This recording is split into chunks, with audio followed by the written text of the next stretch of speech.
on your side. Musibaki nyuma. In the next few weeks, we shall be rolling out our recruitment strategy across the country.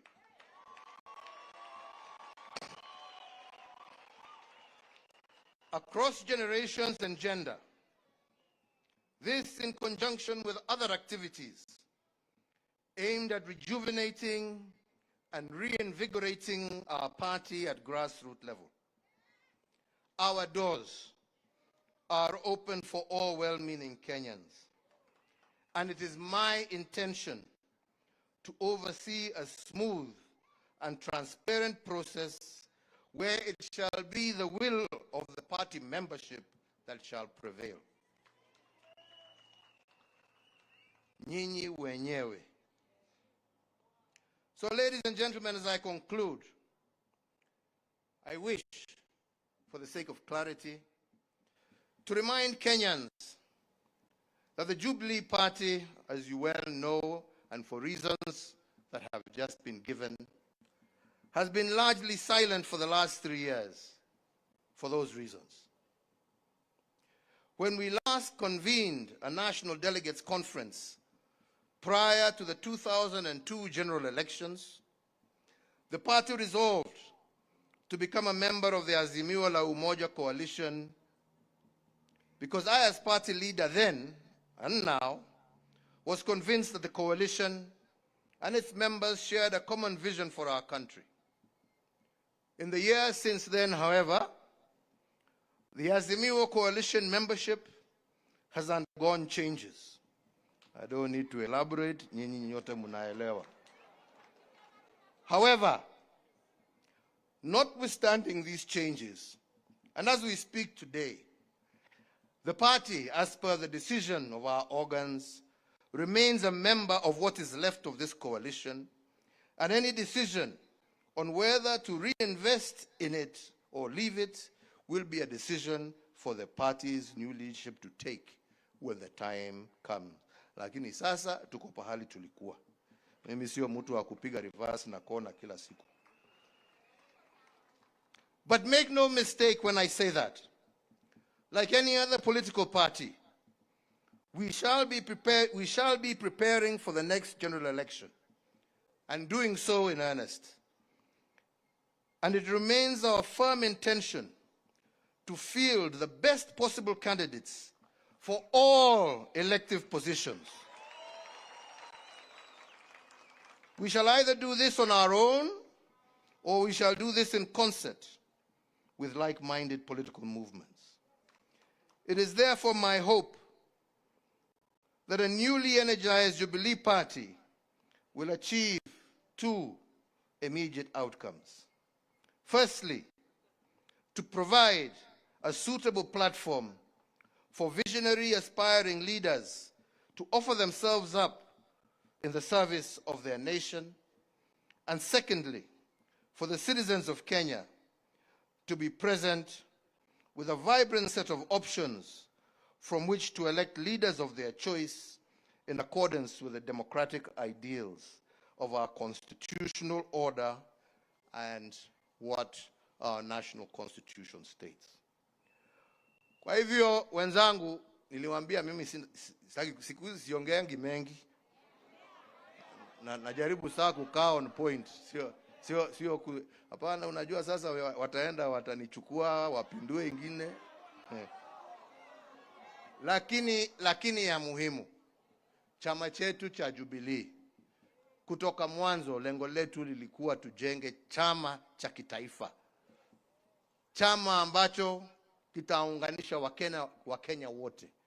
Chama ambacho nia yake ni kuona sio sehemu hii ama hii, lakini Kenya yote ikisonga mbele, wananchi wakiwa pamoja na wakipendana kama ndugu na dada. Na nyinyi mnajua hata kazi ambazo tulikuwa tukifanya wakati tulikuwa na nafasi ya uongozi wa taifa hili letu la Kenya, lilikuwa linalenga kila kona ya jamhuri yetu ya Kenya. Hakuna pahali ambapo hatukujenga mabarabara. Hakuna pahali ambapo hatukuweka stima. Hakuna pahali ambapo watoto walikuwa wanasemekana wamekosa kuenda shule kwa sababu hawana karo. Watoto wetu wote primary na secondary walikuwa wanasoma kila pahali Kenya hii yetu. Na hiyo ndiyo njia ya kuinua hali ya maisha na tuweze kusongesha taifa letu mbele. Mambo hii ya kusema ati chama hii ni ya upande hii, chama ni ya upande hii, chama ni ya upande hii, la, wacha tuwe na national parties ambazo zinaunganishwa kwa sababu ya sera, lakini sio kwa sababu ya pahali ambapo zimetoka. Hakuna sababu ya nyinyi kama wana Jubilee kuchagua mtu kutoka kila kona yeyote ya Kenya. Haja ni nyinyi mjue ya kwamba huyo mmechagua ni mtu ambaye atajitolea kutendea Wakenya wote pahali popote walipo kwa haki, bila kupora na bila kutenga mtu yeyote. That is the only thing that is important. Sio mtu ametoka wapi ama umezaliwa wapi. Na ndipo nilikuwa nawaambia hii story, watu walikuwa wanazungusha sijui hasla, sijui huyu ni mtoto wa single mother, si huyu ni mtoto wa dynasty. Mimi najua watoto wangapi wa single mother ambao wamesoma vizuri sana na wameendea. Lakini kusema ati wewe sababu wewe umezaliwa na single mother, hiyo ndio qualification yako ya kuchaguliwa. Hapana, njoo uambie Wakenya ni nini utawafanyia. Pahali popote umezaliwa, haja ni nini unawafanyia. Anyway, hapana.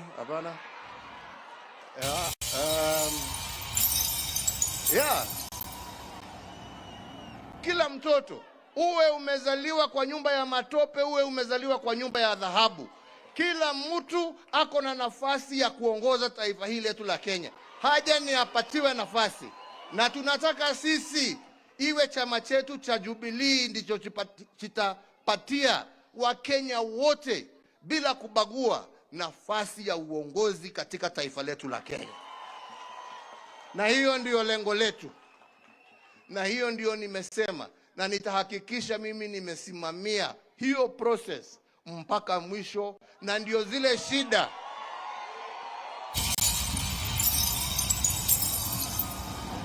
ambazo zilitokea hapo awali, watu kuwa wanauza matikiti na mfuko kulingana na ile pesa wamepewa, hiyo system imeisha. Transparency itakuweko in all the processes that we shall follow. Na mtu kama ni kiti unataka, wenye viti ni hawa, waongeleshe na waongeleshe vizuri. Ama ni namna gani? Tumekubaliana na wenzangu? Na mimi nitajitolea sasa, kwa sababu tumesema tunataka kuanzisha recruitment drive, kuanza kuzunguka mashinani kila area, tupatane na nyinyi, tuongee pamoja na nyinyi.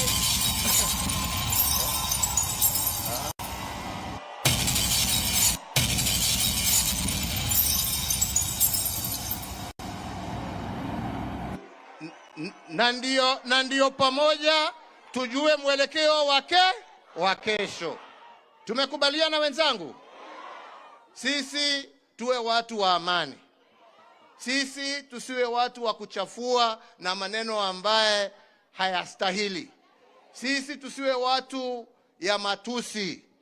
Sisi tuwe watu wa kueneza upendo, amani na maendeleo katika taifa letu la Kenya. Na najua tukiwa hivyo, tukiungana na wengine, Mungu ndio anajua barabara ambayo ametupangia tukielekea huko mbele.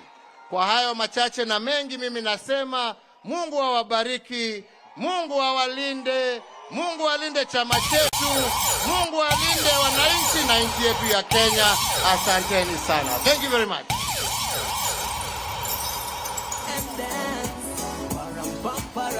Sing a brand new song for peace and tarang, let the people rejoice. And then I heard they finally agreed to stop the fight. Let the people rejoice. And then so much.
DJ Leon, thank you.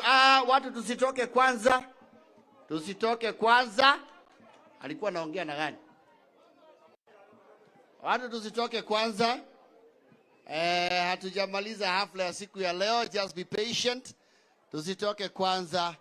Tusitoke kwanza. Karibi, in the meantime, and the band, we can take the stage as we give you the next order of protocol. So tunaomba msiondoke kwanza. Yes. Mambo ikae sawa sawa.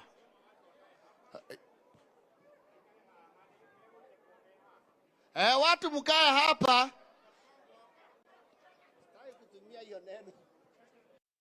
Mkae tu hapo hapo ndio tutapanga maneno, si ndio? Mkiwa tu hapo hapo, sawa sawa? Hapo ndio tutaangalia maneno tukiwa tu hapo hapo. Kwa hivyo, please be seated as we move on to the next chapter.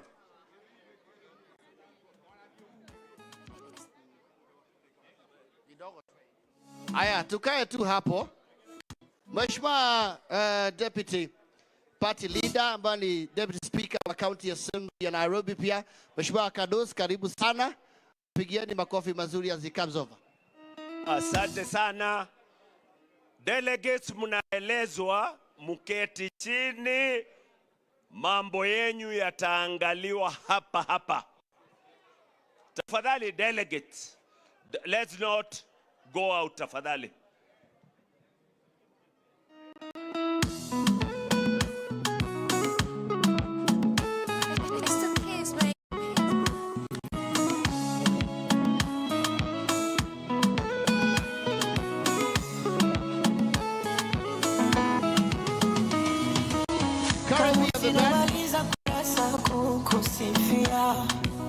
Matusi naiona basata wakinifungia, therufi zirana zopata mia filmia, mjusi ukuta wa parasta na uparamia, na kama penzi ni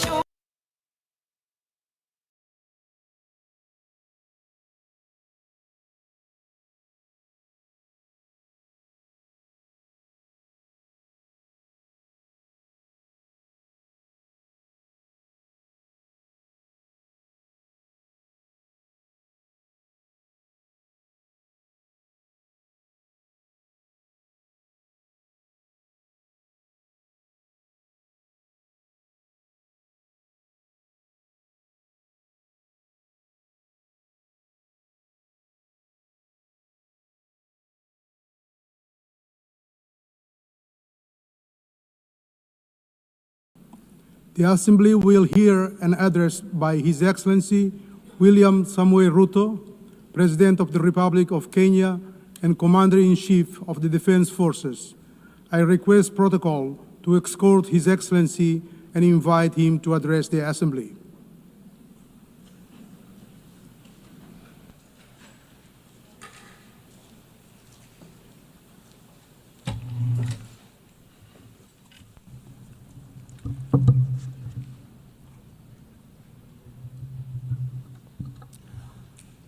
Madam President, the President of the 88th session of the UN General Assembly, Madam Annalena Baerbock, Secretary General of the United Nations, Antonio Guterres, Excellencies, Heads of State and Government, distinguished delegates, ladies and gentlemen. I congratulate you, Madam President, on your election to preside over the 80th session of the UN General Assembly. Madam President, you can count on Kenya's full support throughout your tenure as you steer the Assembly into the future. Ladies and gentlemen, 8 years ago, in the aftermath of the unprecedented global destruction and devastating war, the international community came together in hope.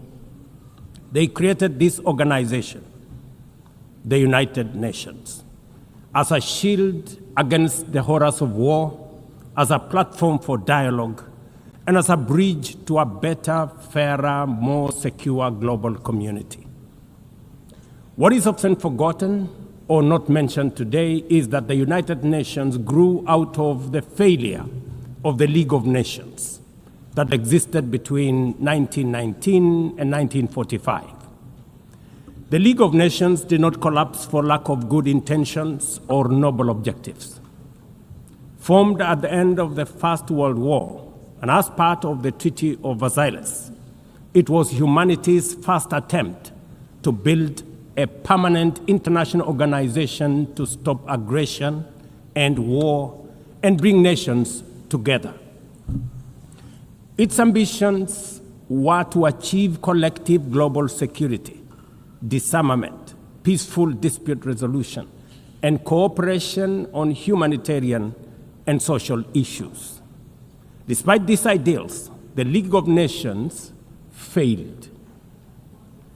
The United States never joined, other great powers came and went, and without enforcement authority, its condemnation carried little weight. When Japan invaded Manchuria, when Italy marched into Ethiopia, and when Hitler openly defied its rules, the League stood by, helpless and powerless. By the late 1930s, its credibility had collapsed, and with the outbreak of the World War II, it was rendered irrelevant. Madam President, this history is both a lesson and a warning. Institutions rarely fail because they lack vision or ideals. More often, they drift into irrelevance when they do not adapt, when they hesitate to act, and when they lose legitimacy. To remain relevant, institutions must be reimagined, must be reformed, renewed, and aligned with emerging realities. 8 decades ago, the founders of the UN sought to correct the failures of the League of Nations by creating a stronger, more inclusive organization anchored in the principles of, and I quote, "We the people of the United Nations, determined to save succeeding generations from the scourge of war," end of quote. Today, we are gathered for the UN at 80. The question is unavoidable. Is the United Nations relevant to the demands of our time? Can it continue to serve humanity in the face of current realities? Or has it become a relic of a bygone era? Madam President, Excellencies, we meet against a grim global backdrop. Conflict rages in Eastern Europe, the Middle East, the Sahel, the Horn of Africa, and beyond. Climate disasters grow fiercer by the day. Inequality deepens, pandemics loom, and technological disruptions outpaces governance. Instead of trust, mistrust is spreading. Instead of solidarity, fragmentation is taking root. In place of hope, anxiety fills our global community. We are living, to borrow from the words of the founders of this institution, not in larger freedom, but in growing uncertainty. At this moment of turbulence, when we most need a strong United Nations, The organization faces its deepest crisis in credibility and capacity. Funding cuts have paralyzed its operations. Bureaucracy has slowed its response. The Security Council remains frozen in the post-war structures of 1945, unable to act inclusively, with fairness, and with speed. Ladies and gentlemen, I can, however, state with absolute conviction that the United Nations has been one of humanity's greatest achievements. For 8 decades, it has held back the specter of global war, calmed conflicts from Cambodia to Liberia, and stood guard in some of the world's most dangerous places through the courage of its peacemakers and peacekeepers. Few institutions in humanity's history can claim such a legacy. The United Nations has stood at the front lines of humanitarian crisis, from famine relief in the Horn of Africa to emergency shelter for millions of Syrian and Ukrainian refugees. It was at the forefront in the eradication of smallpox, coordinated global responses to HIV and AIDS, Ebola, and COVID-19, and continues to champion universal vaccination. Its agencies have advanced women's rights, protected children, safeguarded refugees, and set global norms on everything from disarmament to climate action. The UN Sustainable Development Goals remain a shared blueprint